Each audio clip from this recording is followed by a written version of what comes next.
Welcome back to the Podcast Interview Marketing Show. I'm your host, Tom Schwab, and today we're diving into a topic that can make or break your success as a long-term podcast guest.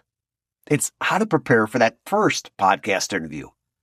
Now, people will say that your first interview will be your worst, but that doesn't mean it has to be one that you're not proud of. In fact, with the right preparation, that very first interview can be a powerful tool to grow your brand, build relationships, and drive real business results. But let's be honest, whether you're a seasoned speaker or brand new to podcasting, stepping up to the mic, well, it can feel intimidating. So how do you go from being nervous to a natural? From being hesitant to high converting? That's exactly what we're unpacking today with Kristen Nolan. Kristen's one of our senior account managers here at Interview Valet, and she works behind the scenes with experts, authors, and entrepreneurs to ensure they don't just show up, but they show up comfortable, confident, and ready to convert. If you've ever wondered how to calm the pre-interview jitters, navigate unexpected questions with confidence, and make sure your time in the spotlight actually translates into leads and sales, then this episode is for you. Let's jump in. It's often said that your first interview will be your worst interview. It's sort of the reality of it. So one of the great ways to make sure that that first one that goes live is your best one is to go through a mock interview and to think through different things. And today I've got Kristen Nolan, one of our senior client account managers, and we're going to talk about how you can get ready for that first interview so you're comfortable, you're confident, and you're ready to convert. Kristen, welcome. Thank you so much. I'm looking forward to the conversation. I know you talk with a lot of clients and, some people are media trained, right? They've talked on TV, on radio, on stages, but podcasts can be different, right? It's a new format. So what are some of the things that you're hearing from people that they're concerned about? I think one of the top things that I often hear about is just being a little bit nervous, right? If you're not well-versed in podcasting or speaking in general, there are some nerves involved, right? You don't know, are you going to get thrown a curveball question that's going to throw you off? Even the most highly skilled speakers, I think, can be thrown off by a particular question. So really how to answer that. And I think, really, how do I prepare, right? What does that look like in terms of preparation? So let's take these one at a time. Let's talk about preparation first, because I definitely want to touch on curveball questions, because after a dozen years, I've seen some of those and have learned from that. But what do you do with your clients to help prepare them for that first interview? So we do something internally called a walkthrough call, and it's sort of an opportunity to ask a couple of questions and really get them comfortable talking about themselves, talking about, their expertise. And so that way, when they get in front of the camera on an actual podcast, they feel comfortable. Another thing that we do is we send brief sheets. So when we talk about preparation, it's a one-stop sheet where they can get all of the information, the podcast description, information on the host. I always tell them, hey, go ahead and connect with the host on all social media platforms. That way, that just signals to them that you're excited to be a guest and you're thankful for that. And then you're able to, kind of guide through the process and see what they're all about, see what they're posting so that you can craft your message to, most resonate with their audience and what they're focused on as well. Yeah. And it's, there's so many corollaries to live speaking or different events. I know a lot of speakers before they go out and do the keynote, well, they get there beforehand and they'll walk out and they'll know, okay, here's the stage. Here's, I can walk between this spot and this spot and the video will get me. And they'll get the lay of the land a little bit. And so really you can do that. And those brief sheets really help. Everything that we know about the podcast we put on there. And you can do the same thing in some ways, right? By listening to the podcast interview. I remember a boss in the Navy used to tell me only kids and clowns like surprises. Which one do you take me for?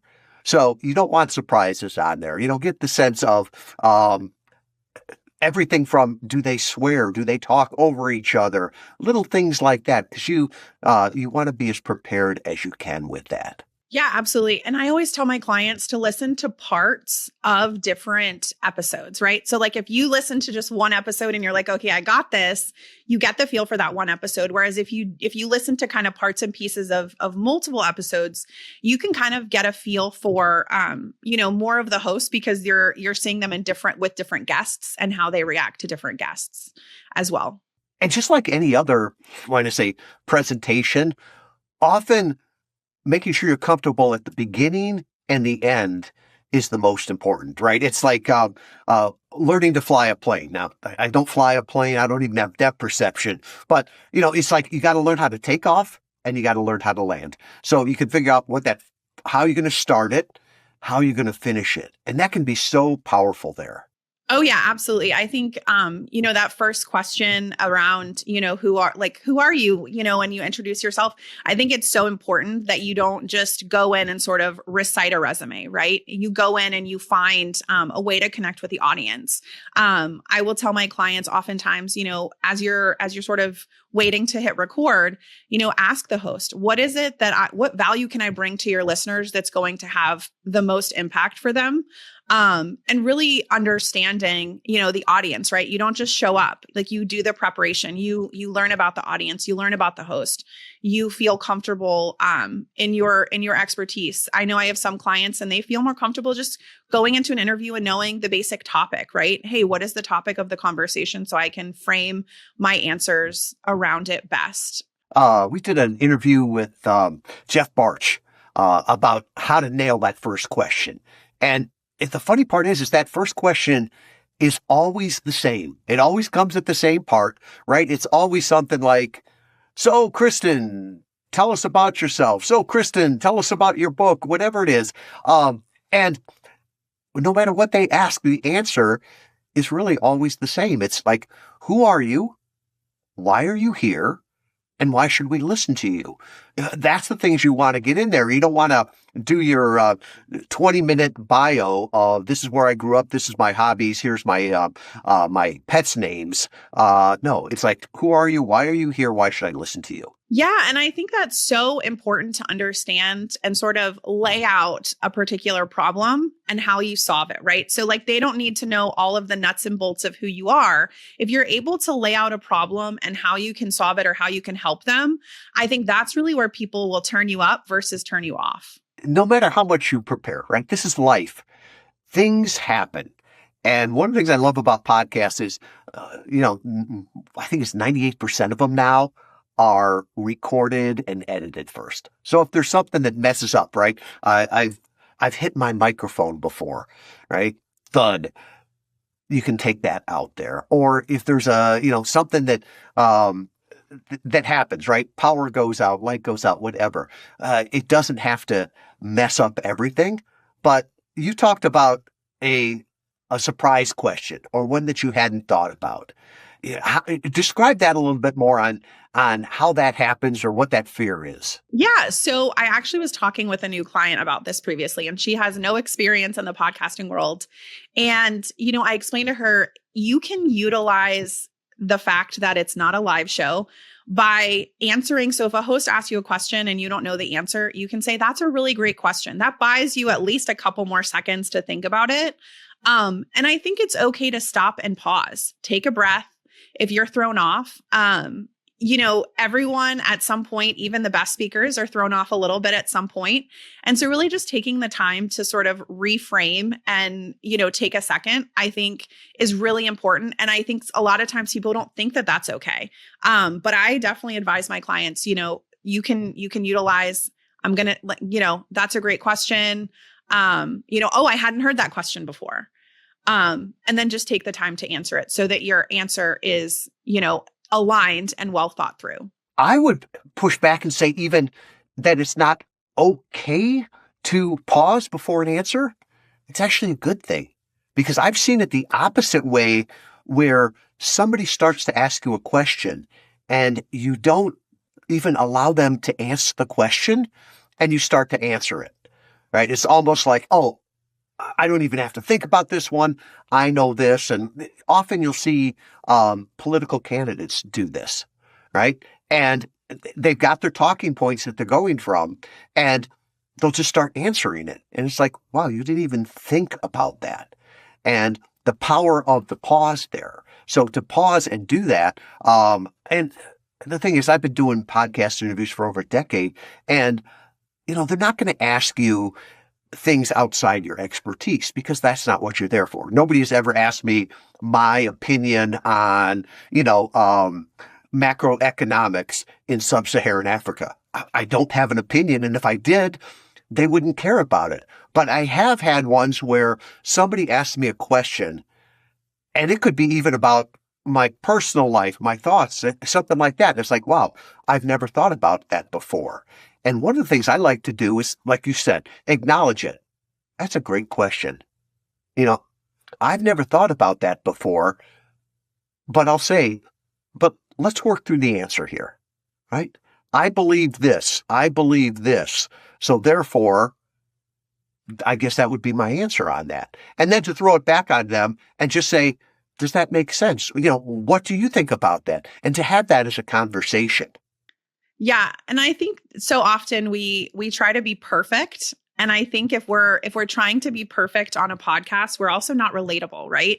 So the more you're able to seem like a person, a real person that people can connect with, that shows so much more value than if you're just like a robot giving very robotic answers. And, it makes you more relatable to have those pauses, to not be completely perfect. David Bonney, who's been on the show a couple of times talking about sales, he calls it the advice monster, right? The expertise.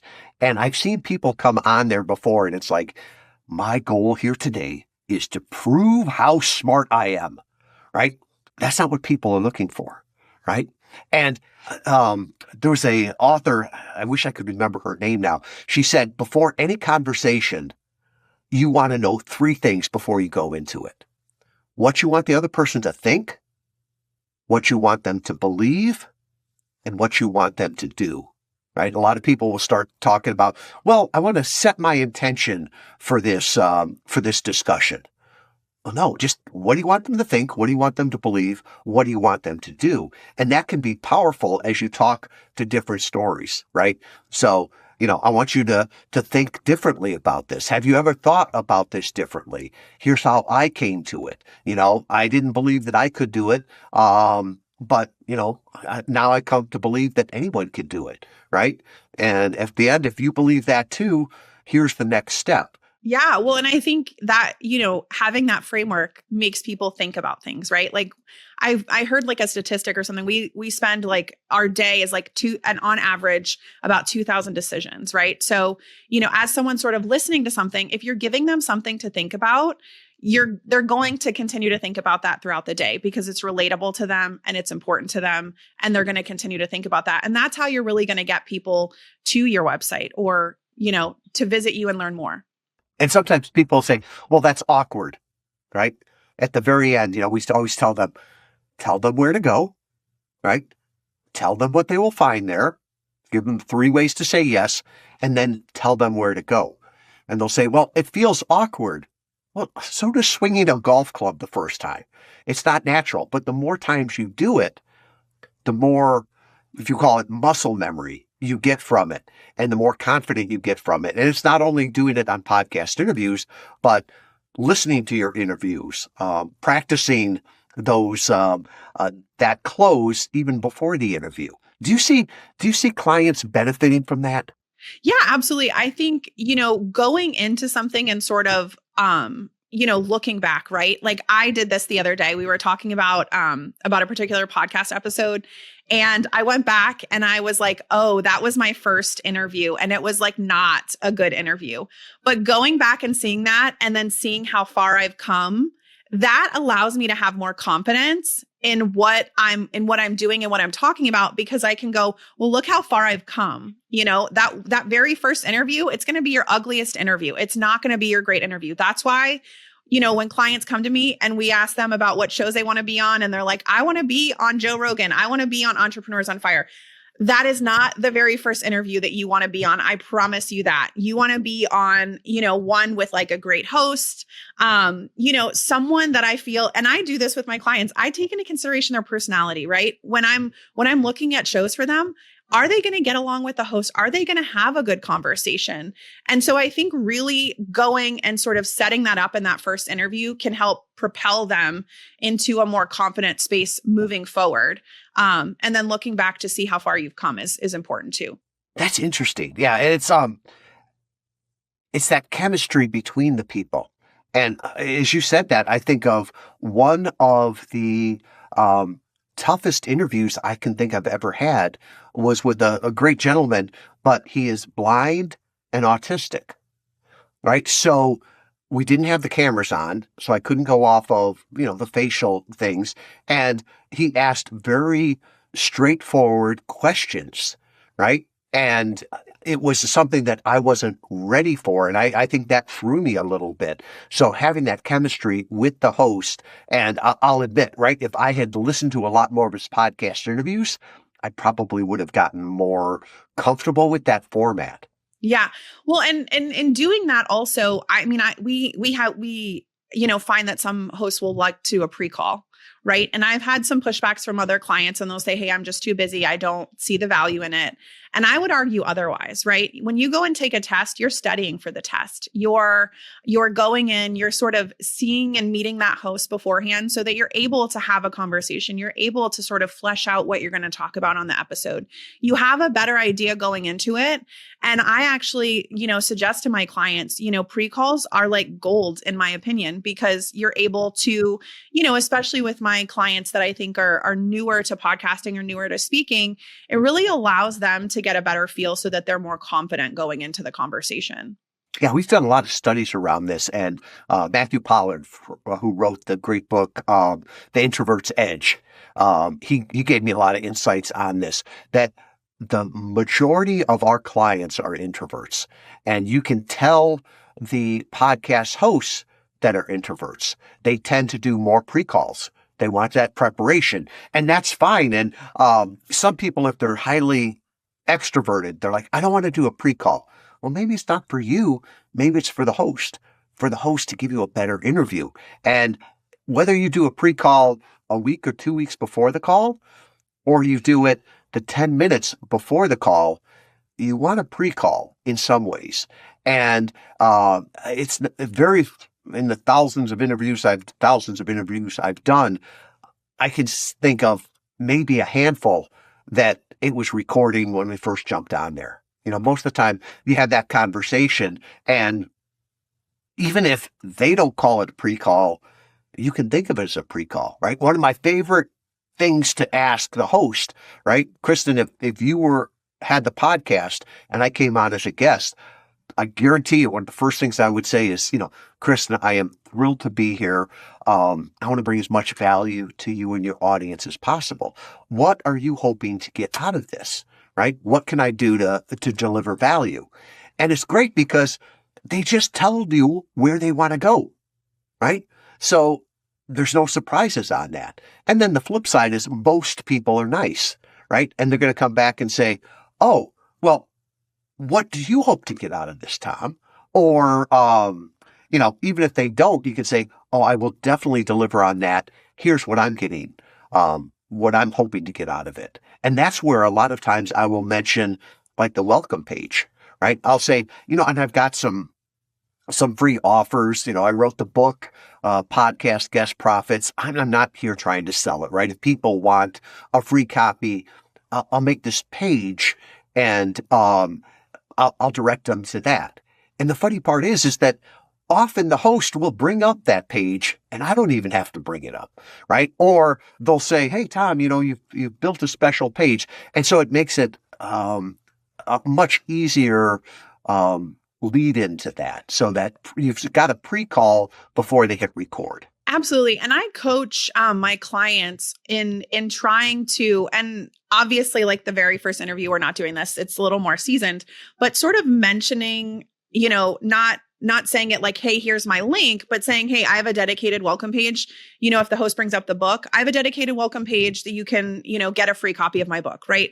It's not overly salesy. It's not anything like that, but it's just sort of mentioning it. And I know previously I would tell clients, if you feel comfortable and it comes up organically in the conversation, go ahead and feel free to mention that a couple of times during the interview, because that's just going to continue to just, plant that seed in their mind so that once they get to the end, they listen all the way to the end. But then once they get there, they're ready to write down your information, or they're ready to memorize your information so that they can go and visit whatever you've talked about. And when you were saying that, I thought of a couple of stories here. One is when people have books. And when if they want to get a great interview, make sure you mention the name of the book, right? I can't tell you how many podcast interviews I've listened to, and they mention the name of the book at the beginning, and I'm like, oh, that sounds interesting. And then they never mention it again. And too often we're used to being in radio where they come back and, hey, we're here with Kristen Nolan, author of, and they tell you every time. Or if we're on television, the picture of the book is over your shoulder. So don't just say in the book. Say in the book, Podcast Guest Profits, we talk about how to do this. That can be very, very helpful there. And then the other thing too is just slowing down, right? 70% of podcast interviews are listened to sped up. So if you mention your website fast because you know it, and then it gets sped up, it's only being harder to hear. And I learned this the hard way, right? You should learn from other people's mistakes. Learning from your own is painful. So early on, a buddy of mine, Danny Bauer from Better Leaders, Better Schools, came to me and he said, why'd you call the company Interview Valet? And I'm like, no, it's Interview Valet with a V. I'm like, Valet, that's stupid. And he says, yeah, I thought so too, but you say it so dang fast. That's what I heard. So just make sure when you're saying things, it's ordinary to you, amazing to others because it's the first time they've heard it. Slow down.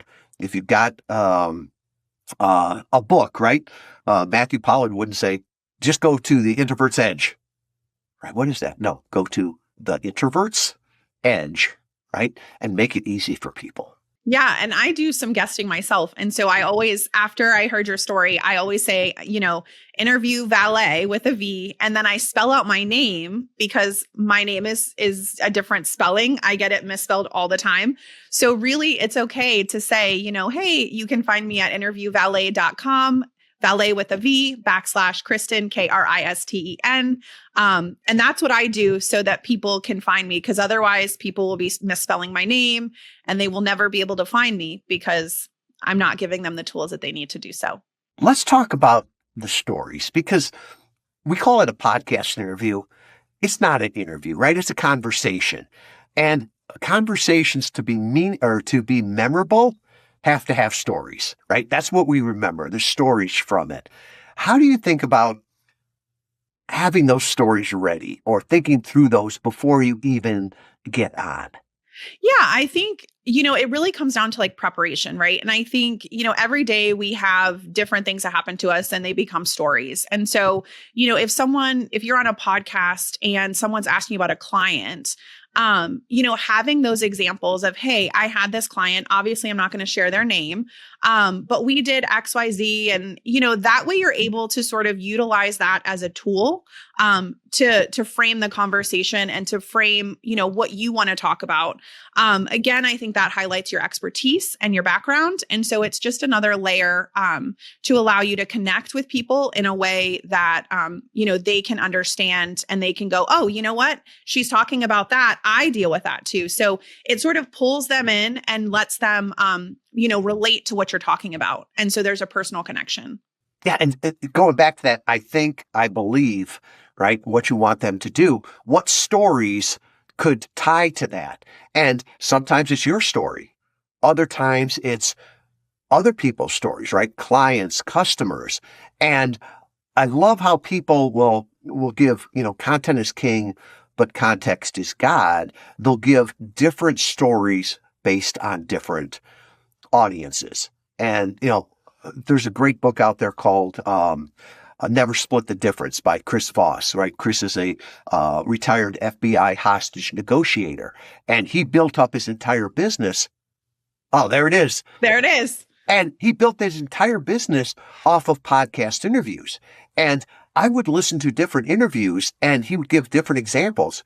And I've read that book and I still say it's the best parenting book, the best business book, and the best marriage book I've ever read, because you can give different examples from each one, right? So if he's on a podcast where he's talking to more families, right? It's more of a family podcast. He may give an example and then he would say, but trying to negotiate with a terrorist is easier than negotiating with a teenager, because at least the terrorist has a fully developed brain. And so he would pull out the examples or the themes in there to connect it so people wouldn't have to connect. And sometimes I think of, that chicken soup for the soul book.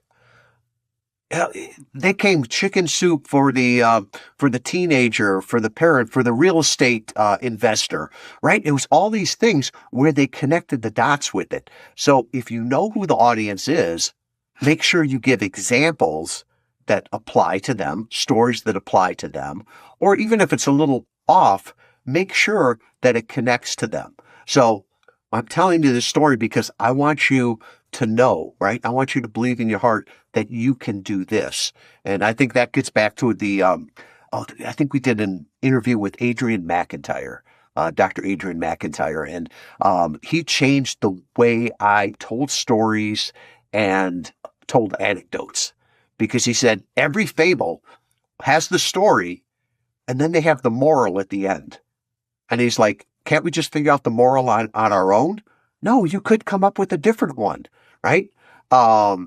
So he always puts the moral at the end. So what this means to you is, right? And get those stories in there. And the more you tell them, you'll see what resonates with people, and what works best. And it's really, you don't need a lot of stories. You could take that one story and apply it to different audiences. Yeah, absolutely. And I think it's really important to have those stories because of the connection, right? So the more stories that you share that are relevant to your audience will then have them going, I can relate to that. I understand that. I'm dealing with that. We're a society that's inundated with all things like social media. And so really finding a way to connect and making yourself stand out, I think is so critical, because then people are going to continue to want more of a conversation with you. Like that's really kind of like the hook, is that connection. So absolutely. I think the stories are very important.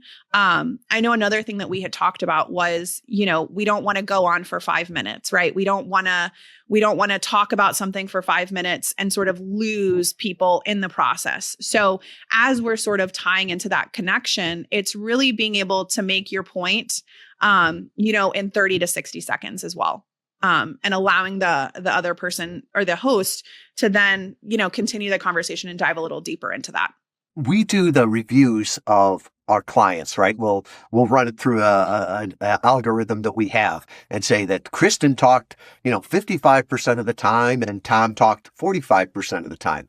That's a good conversation, right? If it's 90-10, no, that's a monologue, right? Or even the things of how long was your longest monologue, right? We can do that. And knowing, the average person speaks about 150 words a minute, you want to make sure that your monologues don't go on and on. So those are all things that you can get from watching the game film afterwards. Absolutely. And I'm feeling a little convicted here because I know that my typical words per minute is 220. So I got to slow down. I'm already at 1.5 speed. So I gotta tone it down a little bit. So when people speed me up, I don't sound like a chipmunk. Well, and from that standpoint, once again, Chris Voss talks about, mirroring, right?